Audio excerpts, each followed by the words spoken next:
परम पूज्य गुरुदेव परम वंदनीय माता जी की दिव्य उपस्थिति को साक्षी मानते हुए माँ गायत्री के पावन मंत्र के साथ मैं अपनी बात को आरंभ करना चाहता हूँ। माँ गायत्री का ये पवित्र मंत्र उस शक्ति, उस चेतना, उस दिव्यता, उस पवित्रता और उस महानता से हमको परिचित कराने का मंत्र है, जो कण कण के अंदर, अंश अंश के अंदर, पेड़ के अंदर, पहाड़ के अंदर, धरती के अंदर, आसमान के अंदर परमात्मा के रूप में विद्यमान है। शास्त्र कहते हैं, उपनिषद की उक्ति है, अनेज देकम मनसो दवीयो नैनत देवा आपनवन पूर्वमर्शत। दिखता नहीं है पर हर जगह पर वही है। तदई जति तन्नई जति तद दूरे तदंतिके तदंतरस्य सर्वस्य तदु सर्वस्यास्य बाह्यता। चलता भी है और नहीं भी चलता, दिखता भी है और नहीं भी दिखता, दूर भी है और पास भी है। उससे ज़्यादा नज़दीक कोई नहीं और उससे ज़्यादा दूर कोई नहीं। हर व्यक्ति के अंदर वही है और हर व्यक्ति के बाहर भी वही है। उस शक्ति को हम लोग परमात्मा कह करके पुकारते हैं और उससे जुड़ने का जो आधार है, मंत्र है, वो यही गायत्री का पावन मंत्र है। उद्देश्य एक ही कि स्मरण कर सकें कि हम लोग उसी एक परमात्मा की अभिव्यक्ति हैं। एक को हम बहुश्याम, हमारे माध्यम से वही चेतना प्रवाहित हो रही है जिसको हमने भगवान, ईश्वर, परमात्मा कह करके पुकारा।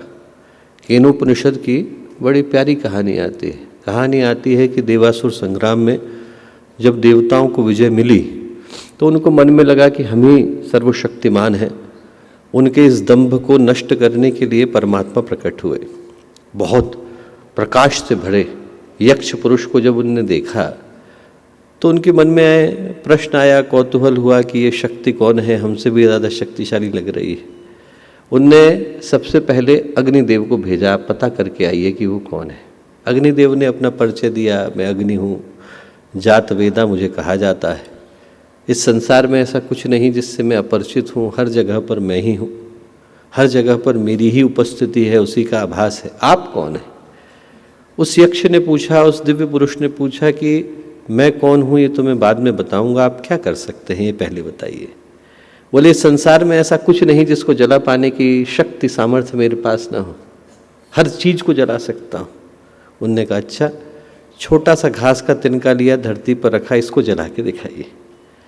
पूरा प्रयत्न कर लिया, अग्निदेव जला न पाए, निराश होकर के लौटे। वायुदेव गए, उनने अपना परिचय दिया, मैं मातरिश्वा हूँ। जो भी ऐसा संसार में निर्माण है जिसका कोई आधार नहीं, उसको उड़ा पाने की शक्ति मेरे पास है, इसलिए मातरिश्वा कहा गया। हर चीज़ को उड़ा पाने की सामर्थ्य है। वही घास का तिनका जमीन पर रखा, दिव्य पुरुष ने उड़ा करके दिखाई। पूरा प्रयत्न कर लिया, जोर लगा लिया, वो तिनका अपनी जगह से हिला नहीं। हार करके माँ गायत्री के पास गए, माँ भगवती के पास गए, माँ दुर्गा के पास गए, उनसे प्रश्न किया कि वो कौन है। उनने कहा, वो वही है जिनके कारण तुम्हारी शक्ति है। प्रथमम विदंचाकार ब्रह्मेते, जो सबसे पहले था और सबसे अंत में जो रहने वाला है, पर ब्रह्म, उसी की शक्ति से देवताओं तुम लोग संचालित हो, हम सभी संचालित हैं। दोस्तों, हम सबको चलाने वाली वो गुरु सत्ता, दिखता कोई भी हो पर हर एक के पीछे प्रकाश पूज्य गुरुदेव का है, वंदनीय माता जी का है। हम उन्हीं को स्मरण करते हैं, उन्हीं को स्मरण करते हैं कि उनकी शक्ति, उनकी चेतना हमारे कदमों के अंदर उस बल को पैदा करे कि जिधर हम लोग चले वहाँ हमें, हमारे ऊपर गर्व हो, गौरव हो, स्वाभिमान हो, मन में अपने कहे और अपने करे के ऊपर ऐसी शांति, तृप्ति, तुष्टि, संतोष अनुभव हो कि जीवन सतपथ की ओर बढ़ चले। यही प्रार्थना आदिशक्ति माँ गायत्री से हम लोग करते हैं। हरिद्वार की पावन भूमि, उस शक्ति का आवाहन करें जो सद्ज्ञान, सद्भाव, सत्कर्म की देवी है। माँ गायत्री का पावन मंत्र एक बार साथ साथ। ओम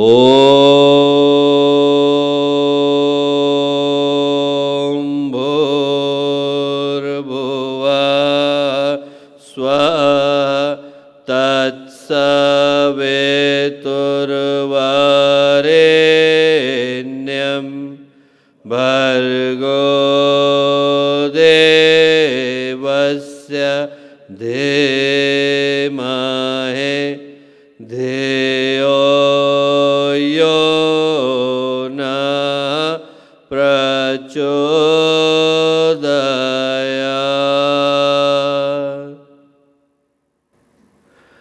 मित्रों, परम पूज्य गुरुदेव परम वंदनीय माता जी के दिव्य संरक्षण में मृत्युंजय सभागृह देव संस्कृत विश्वविद्यालय शांति कुंज हरिद्वार की पुण्यभूमि मध्य प्रदेश की ज्योति कलश यात्रा का ये विदाई का क्षण, इस साल का अंतिम दिवस, नववर्ष की आहटों को हम लोग अनुभव कर रहे हैं। और इस अवसर पर हम लोगों के मध्य में मुख्य अतिथि के रूप में उपस्थित एक ऐसे केंद्रीय राज्य मंत्री जिनके जीवन के अंदर, सांसों के अंदर, व्यक्तित्व के अंदर गुरुदेव माता जी माँ गायत्री की उपस्थिति को हम लोग प्रतिक्षण अनुभव करते हैं।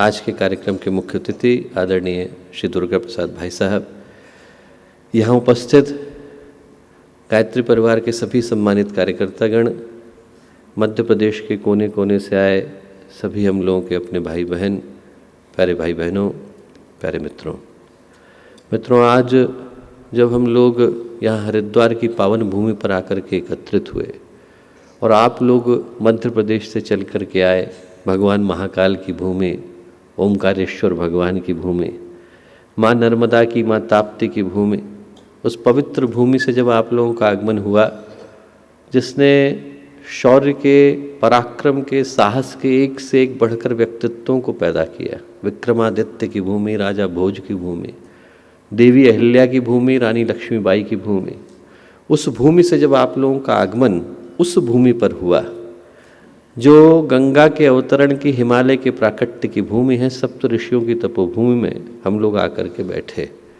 अपनी आंखें बंद करके जरा हम लोग अनुभव करने का प्रयत्न करें कि किस भूमि पर बैठ पाने का सौभाग्य हम लोगों को मिला है। पूज्य गुरुदेव की, वंदनीय माता जी की तपस्या से सिक्त हुई, संस्कारित हुई भूमि पर आज जब आप लोग आकर के बैठे दोस्तों, तो आज का दिन एक सोच को, एक संकल्प को, एक बड़ी ही गहरी पुकार को लेकर के आया है। ज्योति कलश यात्रा का उद्देश्य वैसे देखें तो एक ही है कि जिस ज्योति को पूज्य गुरुदेव ने, वंदनीय माता जी ने अब तक अखंड रखा, उसको प्रचंड बनाने का दायित्व हम लोगों का है। घर घर तक, जन जन तक, हर व्यक्ति तक पहुंचाने का भाव हम लोगों का है। उन सारी जगहों तक पहुंचने का भाव हम लोगों का है जहां तक अभी गायत्री परिवार पहुंच नहीं पाया है। बिल्डिंग तैयार हो जाती है तो बिल्डिंग के तैयार होने के बाद जिनके हिस्से उसको फाइनल टच देने की जिम्मेवारी आती है, उसको इस दृष्टि से देखते हैं कि कहीं पर कोई पेंट छूट तो नहीं गया है, कहीं पर सीमेंट छूटा तो नहीं है, कोई ऐसा स्थान तो शेष नहीं है जहाँ पर रंग रोगन लगाना, डिस्टेम्पर लगाना, पेंट लगाना बाकी तो नहीं रह गया है। हम लोगों का डिस्टेम्पर, हम लोगों का पेंट, हम लोगों का सीमेंट गायत्री मंत्र है, गायत्री उपासना है, गायत्री की साधना है। हम लोगों को ये सोचने की आवश्यकता है कि इस पूरे संसार के अंदर मध्य प्रदेश का वो कौन सा हिस्सा रिक्त रह गया है जहाँ पर अभी गुरुदेव पहुँच नहीं पाए। उन जगहों तक हमें गुरुदेव माता जी को, उनके चिंतन को, उनके दर्शन को, उनकी साधना को, उनकी तपस्या को, उनकी विचारणा को, उनके जीवन दर्शन को लेकर के जाने की आवश्यकता है। ये बताने की आवश्यकता है कि हमारे लिए गुरुदेव माता जी मात्र आश्रम के संस्थापक नहीं थे, हमारे लिए गुरुदेव माता जी मात्र कोई पीएचडी का रिसर्च टॉपिक नहीं थे, हमारे लिए गुरुदेव माता जी एक तस्वीर नहीं थे जिनके आगे हम लोग पुष्प अर्पित करते हैं और अपने कर्तव्य की दृष्टि करते हैं। हमारे लिए गुरुदेव माता जी समाधि का पत्थर नहीं है जहाँ पर हम लोग सिर टिकाते हैं और अपनी रस्म को पूरा करते हैं। मेरे लिए, आपके लिए, हम सब के लिए मैं अनुभव करता हूँ कि गुरुदेव माता जी भगवान थे, हैं और रहने वाले।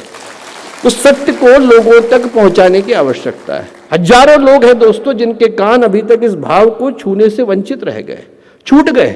उन तक इस सत्य को पहुंचाने की आवश्यकता है कि गुरुदेव माता जी किस चेतना का नाम है, किस व्यक्तित्व की, किस विभूति की, किस संपदा की बात हो रही है, किस आध्यात्मिक उन्नति की, किस उत्कर्ष की बात हो रही है। उस सत्य से उन लोगों को परिचित कराने का क्षण आ रहा है। जिस जगह पर हम लोग आकर के बैठे दोस्तों, ये मात्र शांति कुंज की भूमि नहीं है। मैं कहता हूं कि हम लोग गुरुदेव माता जी के अंदर आकर के बैठे। ये जो शांति कुंज की भूमि है, सही पूछे तो गुरुदेव माता जी का पूरा शरीर है, कण कण के अंदर वही व्याप्त है। यहाँ पर लोगों को लगता भर है कि कोई बैठा है और किसी चीज को चला रहा है, चला वही रहे। आगे की तरफ कोई भी कार्यकर्ता दिखे, पीछे की तरफ चेतना एक ही शक्ति की है, जिनको हमने पूज्य गुरुदेव और वंदनीय माता जी कह करके पुकारा। वर्षों पहले की घटना है, सत्य घटना है। एक सज्जन थे, उनकी किसी बात से यहीं शांति कुंज के अंदर कुछ कार्यकर्ताओं को लगा कि कुछ बातें सही नहीं है। उनने 2-3 हफ्ते लगकर उनकी बातें रिकॉर्ड करी और रिकॉर्ड करने के बाद गुरुदेव के पास लेकर के गए। गुरुदेव से कहा कि गुरुदेव ऐसा ऐसा वो बोलते हैं, उनकी बात को हमने रिकॉर्ड किया है। गुरुदेव ने कहा कितने दिन लगाए बेटा रिकॉर्ड करने में? बोले 3 हफ्ते में रिकॉर्ड किया। तो गुरुदेव बोले देख, इससे वो क्या करता है ये तो पता नहीं तू कितना सिद्ध कर पाया, पर तू क्या करता है तूने सिद्ध कर दिया। 3 हफ्ते यदि लग करके तूने किसी व्यक्ति की बातों को रिकॉर्ड किया तो तूने ये प्रमाणित किया कि तू इतना खाली है कि तेरे पास इसके अलावा और कोई काम नहीं। दूसरा, इतने दिन जो तूने बुरा सोचा, बुरा कहा, बुरा किसी के प्रति भावना करी, तो व्यक्तित्व किसका पतित हुआ? तेरा ही तो हुआ। तेरा क्या भला हुआ? उसका भला हुआ नहीं हुआ वो तो वो जाने, उसके कर्म जाने, पर तेरा क्या भला हुआ? और गुरुदेव बोले बेटा, उसके बाद जो बात बोले ऐसा है, शांति कुंज में क्या घट रहा है जानने के लिए मुझे तेरी रिकॉर्डिंग की आवश्यकता नहीं। शांति कुंज मेरा शरीर है, इस पर मक्खी भी बैठती है तो मुझे पता चल जाता है। मक्खी भी बैठती है तो पता चल जाता है।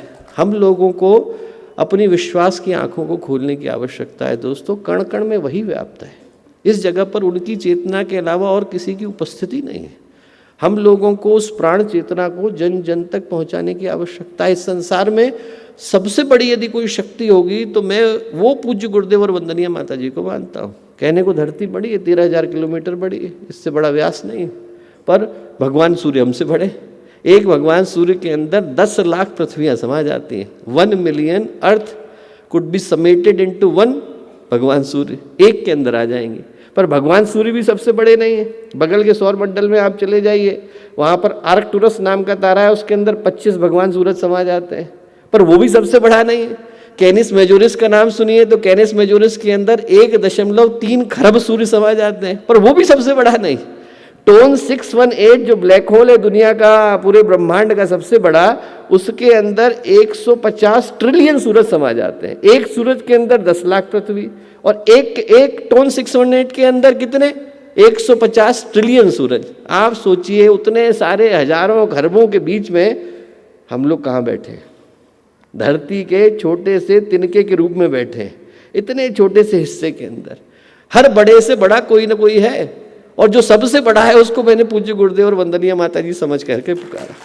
और ये बातें इसलिए नहीं कह रहा हूँ दोस्तों कि अलंकारिक दृष्टि से सत्य है, इसलिए भी नहीं कह रहा हूँ कि यहाँ पर खड़ा हूँ इसलिए सत्य है, इसलिए कह रहा हूँ क्योंकि यही सत्य है, इसके अलावा और कुछ सत्य नहीं है। इस संसार का, इस ब्रह्मांड का यही सत्य है। इस बात को कहना इसलिए जरूरी है कि आज से 100 वर्ष के बाद यदि कोई गायत्री परिवार से जुड़े तो उसको अनुभव हो सके कि किस शक्ति को कह करके पुकारा जा रहा है। गुरुदेव माता जी का नाम लिया जा रहा है तो किस आशय, किस अभिप्राय के साथ लिया जा रहा है। इस ब्रह्मांड के अंदर कुछ शक्तियाँ एक ही बार आती हैं। धरती पर हिमालय एक ही है, गंगा का अवतरण एक ही बार होता है, आसमान में सूरज एक ही निकलता है, और धरती पर गुरुदेव माता जी एक ही आते हैं, दोबारा आते नहीं। हम लोग सौभाग्यशाली हैं, न भूतो न भविष्यति, उनसे जुड़ पाने का सौभाग्य मिला। और मैं कहूँगा कि इन बातों को इस दृष्टि से सोच करके देखें कि जब महान शक्तियाँ आती हैं तो महान शक्तियों के आने के साथ लोक शिक्षण होता है, लोगों को अपना जीवन कैसे जीना है, दूसरे को कैसे जिलाना है, इस सब के प्रति एक प्रेरणा मिलती है।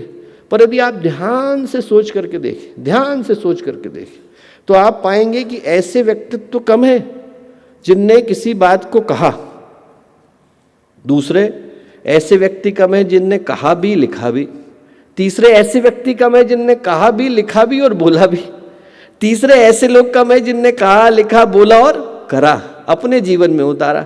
फिर ऐसे व्यक्तित्व तो और भी कम है जिनने कहा लिखा बोला करा और कराया। आप जरा सोच करके देखिए, ऐसे व्यक्ति आपको कहाँ मिलते हैं? आपको ऐसे मिलेंगे जिनने कहीं पर कोई एक लोक शिक्षा दी होगी, जिनने कहीं पर कुछ अच्छा कहा होगा, पर करने वाले कितने, और करने के बाद कराने वाले कितने, और कराने में भी उन लोगों से कराने वाले कितने हैं जो जीवन के बिल्कुल अंतिम मुकाम पर जाकर के खड़े हैं। बड़े बड़े लोगों के लिए करने वाले बहुत हैं दोस्तों, छोटे छोटे लोगों के लिए सोचने वाला कौन है? भारत के एक बहुत बड़े केंद्रीय मंत्री हैं, उनसे मैं बात कर रहा था। मैंने पूछा गुरुदेव आपके यहाँ आए तो क्या घटना घटी? बोले साहब मेरी ज़िंदगी का सबसे अच्छा क्षण था, मैं कोई जानता नहीं था, ब्लॉक में मैं एक छोटा सा व्यक्ति था, गुरुदेव आए तो आने के बाद जैसे ही आकर के बैठे, गुजरात का छोटा सा गाँव, वहाँ आकर के बैठे तो उन्होंने सबसे पहला प्रश्न ये किया, इस गांव का सबसे गरीब व्यक्ति कौन है? बोले अमीर पूछने वाले बहुत आए थे, ऐसे लोग बहुत आए थे जिनने ये पूछा था कि साहब सबसे धनी व्यक्ति कौन है, धनाढ्य कौन है। पहली बार एक व्यक्ति ऐसे मिले, ऐसे संत मिले जिनने आकर के पूछा कि इस शहर का सबसे गरीब व्यक्ति कौन है। बोले 4 लोग निकल कर के आए, एक माली निकल कर के आए, कंडक्टर निकल कर के आए। बोले साहब इस कमरे में 4 लोग बड़े गरीब हैं, विपन्न हैं, उनको लगा गुरुदेव आशीर्वाद देंगे। गुरुदेव ने हाथ में पुष्प रखा, अक्षत रखा, पानी रखा, कहा संकल्प लो, शक्तिपीठ तुम लोगों को बनाना है। और बोले बेटा तुम्हारे पीछे भगवान खड़ा है, 1 वर्ष के बाद मैं यहाँ पर प्राण प्रतिष्ठा करने के लिए आऊँगा। ठीक 1 वर्ष के बाद गुरुदेव आए, जो करते थे वो करते रहे, उनको पता नहीं कि पैसा कहाँ से आता गया, लगता गया और मंदिर खड़ा होता चला गया। दोस्तों करने वाले हम दिखाई पड़ते हैं, कराने वाले गुरुदेव ही हैं। कराने वाली चेतना वही, कराने वाले व्यक्तित्व वही। हम लोग सौभाग्यशाली, साधारण को असाधारण बनाने का काम गुरुदेव ने किया। हम लोग में से हर व्यक्ति ये सोच करके देखे कि जब गुरुदेव माता जी से नहीं जुड़े थे तो हम क्या थे, और जब जुड़ गए तो हम क्या हुए। हमारे जीवन में क्या घटना घटी, हमारे जीवन में क्या क्रांति घटी। एक एक व्यक्ति जो कहीं पर था और कहाँ से कहाँ जा कर के खड़ा हुआ। मैं परसों नरसों कहानी सुना रहा था कि गुजरात का एक शक्तिपीठ बना। वो भाई साहब आए, हिंदी बहुत अच्छे से जानते नहीं थे, लाइन लगी हुई थी तो लाइन में जा कर के लग गए। उनको लगा कि साहब इतने सारे लोग हैं, उनमें वो भी लग गए। अब जब वहाँ पर शक्तिपीठ के लिए लोग संकल्प ले रहे थे, वो गए तो उनने जा कर के हाथ आगे कर दिया कि गुरुदेव हाथ में कुछ दे रहे हैं। हाथ में गुरुदेव ने पुष्प अक्षत डाल दिया, बोले संकल्प ले। और उनके पीछे वाले ने हाथ पकड़ा, बोले गुरुदेव ये इतना गरीब व्यक्ति है कि शाम की रोटी की व्यवस्था नहीं हो पाती है, संकल्प लेने के लिए आ गया, आप मना करिए। तो गुरुदेव बोले कि बेटा जिसका हाथ भगवान ने पकड़ लिया है, अब उसका तुझे रोकने की आवश्यकता नहीं। हाथ भगवान ने पकड़ लिया, अब रोकने की आवश्यकता नहीं। फिर उनसे क्या बोले, उनसे बोले कि बेटा मैं गटर में गंगा जल नहीं डालता हूँ, पहले अपना जीवन बदल, भगवान की सहायता पहुँचेगी। क्या करूँ गुरुदेव, 40 दिन का अनुष्ठान कर। 40 दिन का अनुष्ठान उन्होंने किया। 40 दिन के अनुष्ठान के बाद उनको लगा कि कोई चमत्कार होगा, कुछ नहीं हुआ। पूरा दिन गुजर गया, रात में जाके सो गए। सुबह का सूरज उगा, दरवाज़ा खोला तो जो शहर के नगर सेठ थे वो दरवाजे पे खड़े हुए थे। वहाँ पर गाड़ी लेकर के आए हुए थे, कोई वहाँ पे खड़े। उनने आकर के अपनी जेब से 25,000 रुपये निकाले। उनने कहा कि साहब हमको सपने में उमिया माता आई थी जो हमारी कुल देवी है, उनने हमसे कहा कि इस जगह पर ये बालक तपस्या कर रहा है, साधना कर रहा है, तो इसकी थाली को जितना पैसा है वो जा कर के दे और ख़रीद करके ला। उनने ली वो थाली, लेकर के गए। उस शक्तिपीठ की पहली मंजिल उसी पैसे से बनी। एक नहीं, आपको हजारों घटनाएं मिल जाएंगी दोस्तों, जहाँ पर आपको वो चमत्कार मिलेगा जो सृष्टि के इतिहास में कभी नहीं घटा। अंतिम व्यक्ति, बिल्कुल साधारण से साधारण व्यक्ति, उसके कदमों के अंदर गुरुदेव ने उस शक्ति को, उस संकल्प को, उस बल को, उस सामर्थ्य को पैदा किया है कि हजारों के बीच में वो खड़ा होता है। उसके मन में आत्मविश्वास है कि मैं अच्छे उद्देश्य के लिए, अच्छी भावना के लिए, अच्छी योजना को लेकर अच्छे लोगों के मध्य में जा रहा हूँ। ये कितनों ने पैदा किया, हम लोग जरा सोच करके देखें। हजारों आपको घटनाएं ऐसी देखने को, सुनने को, पढ़ने को, आपस में बातचीत करने पर मिल जाएंगी, जहां पर लगेगा ऐसे लोग जिनने गायत्री परिवार के लिए काम किया वो तो अपनी तरफ, ऐसे मैं हजारों को जानता हूं जिनने गायत्री परिवार के लिए कुछ काम नहीं किया, पर गुरुदेव के पास आए तो खाली हाथ नहीं गए, लेकर के वो भी गए। ऐसा न जाने कितने लोग आपको मिलेंगे। चलो हमारा परिवार है, हम अपने परिवार के लिए करें ना। गुरुदेव ने मानवता के लिए किया, विश्व मानवता के लिए किया, हर उस व्यक्ति के लिए किया जो उनके पास आया और किसी न किसी उद्देश्य को लेकर के आया। दोस्तों उस गुरु सत्ता से हर व्यक्ति को परिचित कराने का समय आ रहा है, याद कराने का समय आ रहा है कि जो उनसे जुड़ा वो लोहा बन करके गया और पारस से छुआ तो सोना बन करके लौटा। वहाँ से उसके जीवन में क्रांति की शुरुआत हुई। और वो सौभाग्य किसको मिला, हम लोगों को मिला। गुरुदेव के पास लोग गए, गुरुदेव हिमालय की साधना से लौटे थे। गुरुदेव से उन्होंने कहा कि गुरुदेव हम भी हिमालय जाना चाहते हैं। गुरुदेव ने कहा कि बेटा चढ़ना हो तो आदर्शों के हिमालय पे चढ़ो, उस हिमालय पे चढ़ो जिस पर चढ़ने के बाद व्यक्ति का जीवन बदलता है। दोस्तों उस पथ को दिखाने वाले गुरुदेव। और मैं जब भी पढ़ता हूँ तो उस पंक्ति को देख करके मेरा हृदय बड़ा द्रवित होता है। गुरुदेव ने कहा कि लोग हमें संत, सिद्ध, ज्ञानी न जाने क्या क्या मानते हैं, पर यदि कोई हमारी हृदय की स्थिति को देखे, हमारी छाती को चीर करके देखे, तो पसलियों के मध्य में रोता, बिलखता, उद्विग्न हृदय देखने को मिलेगा। किसके लिए रोए? हमारे लिए तो रोए। जो हमारे लिए रोए तो लौटाने की बारी किसकी है? हमारी तो है। जिनने हमारे लिए कष्ट उठाया उनके लिए हम कुछ नहीं करेंगे। ये समय ज्योति कलश यात्रा का इसी उद्देश्य के साथ आया दोस्तों कि जन जन को बताने की जिम्मेवारी तो हमारी है। हर उस व्यक्ति तक पहुंचाने की जिम्मेवारी भी तो हमारी है जिनके लिए गुरुदेव माता जी इतने कष्ट को उठा करके गए।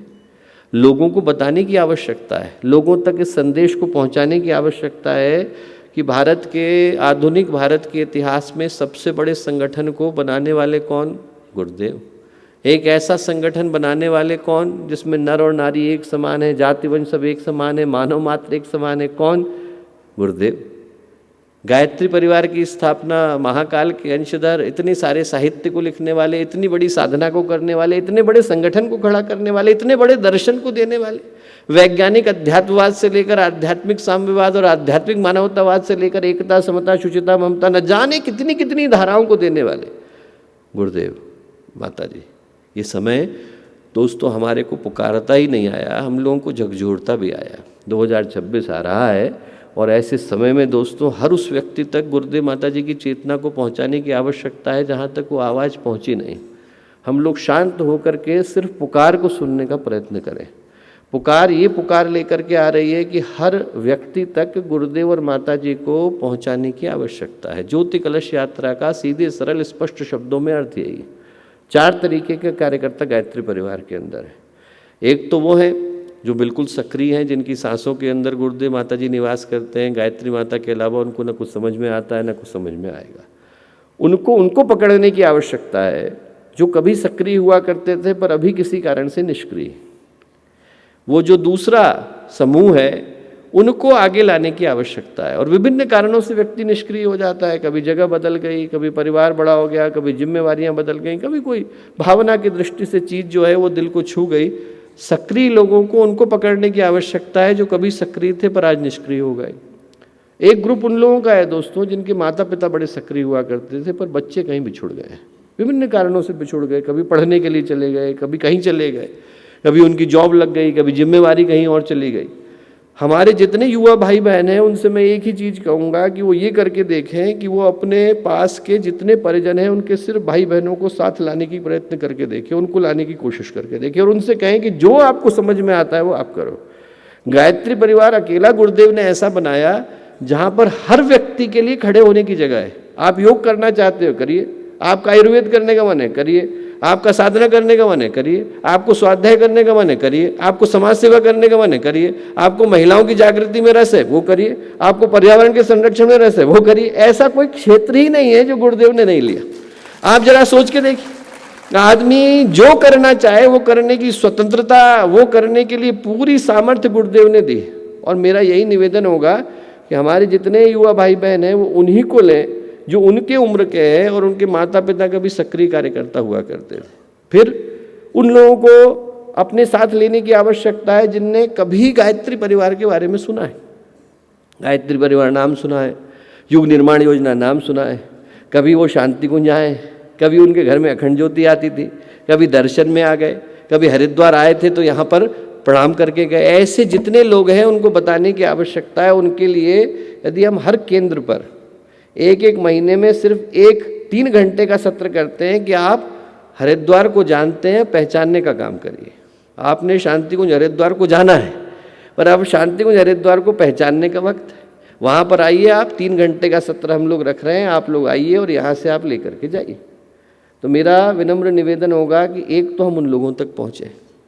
एक मेरा निवेदन होगा कि हमारी जो पहचान होती है, भगवान सूर्य की तरह से गुरुदेव का व्यक्तित्व है, पर सूर्य की पहचान किससे होती है? किरणों से होती है। किरणें जहाँ जाकर के छूती हैं वहाँ से पता चलता है कि भगवान सूर्य के अंदर कितनी गर्मी, कितनी ऊर्जा, कितनी ऊष्मा रही होगी। हमारी किरणें कौन है? वो लोग हैं जो क्षेत्रों में जाकर के बैठे हैं।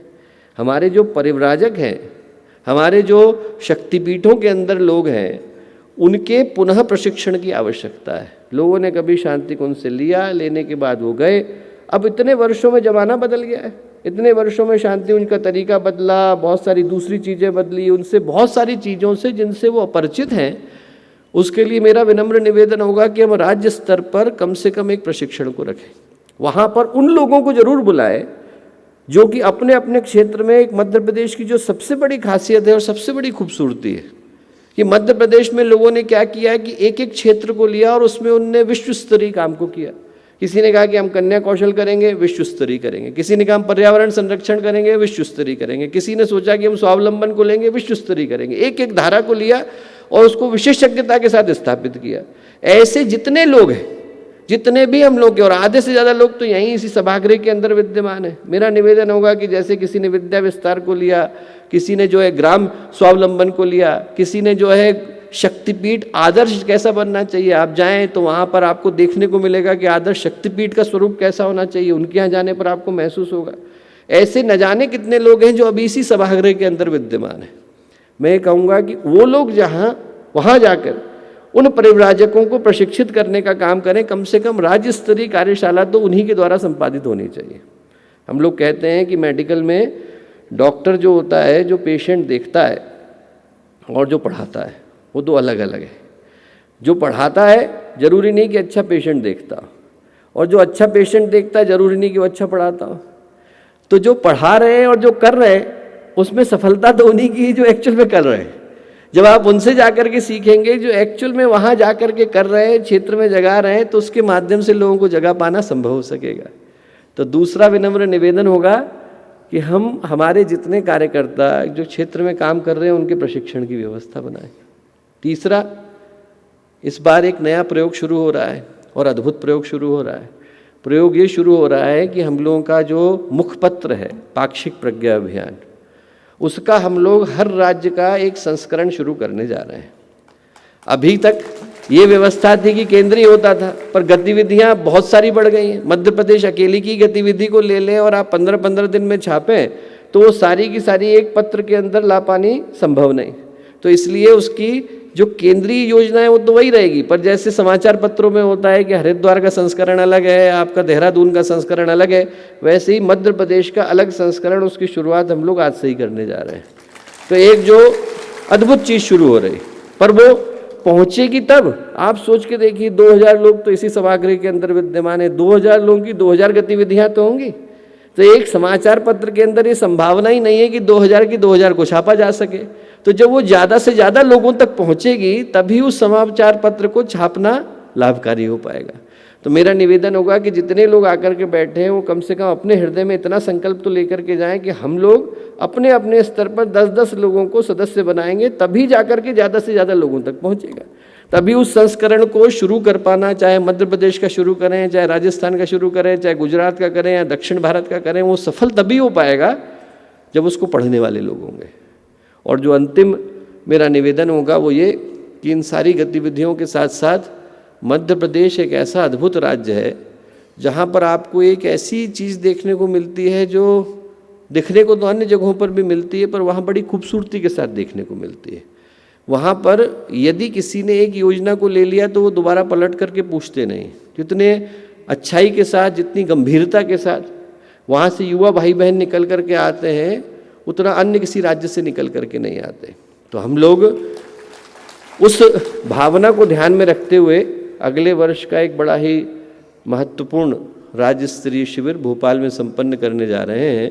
और उसका आशय अभिप्राय यही है कि पूरे भारत से लोग वहाँ आएँ और जो भोपाल का शिविर है उससे प्रेरणा लेकर के जाएं, ताकि अन्य राज्यों में भी वैसे ही राष्ट्र स्तरीय कार्यक्रम संपन्न हो सके। तो जो भाव उद्देश्य वो यही, गुरुदेव की चेतना को हम जन जन तक पहुंचा सकें, माध्यम बन सकें, निमित्त बन सकें, कारण बन सकें। भगवान ने चुना, सौभाग्य हमारा। हम लोग इस माध्यम से हर व्यक्ति तक उस योजना को पहुंचाएं जिस योजना को पहुंचाने के लिए हम लोग को ये जन्म मिला, सौभाग्य मिला। और ये सारी की सारी योजनाएं, गतिविधियाँ जो कि मिशन को एक नए पटल पर ले जाने के लिए हैं, वो आप लोगों के माध्यम से संपन्न हो, ऐसी प्रार्थना पूज्य गुरुदेव वंदनीय माता जी से करते हैं। आज के दिन पुनः आप सबको इस वर्ष के जाने का अंतिम प्रणाम, और जो नव वर्ष 2025 है उसके लिए पुनः बहुत सारी हृदय से शुभकामनाएं और मंगल कामनाएं। हमारे YouTube चैनल शांति कुंज वीडियो गायत्री परिवार को सब्सक्राइब करें एवं बेल आइकन जरूर दबाएं ताकि गायत्री परिवार की विभिन्न गतिविधियों की जानकारी आपको मिलती रहे।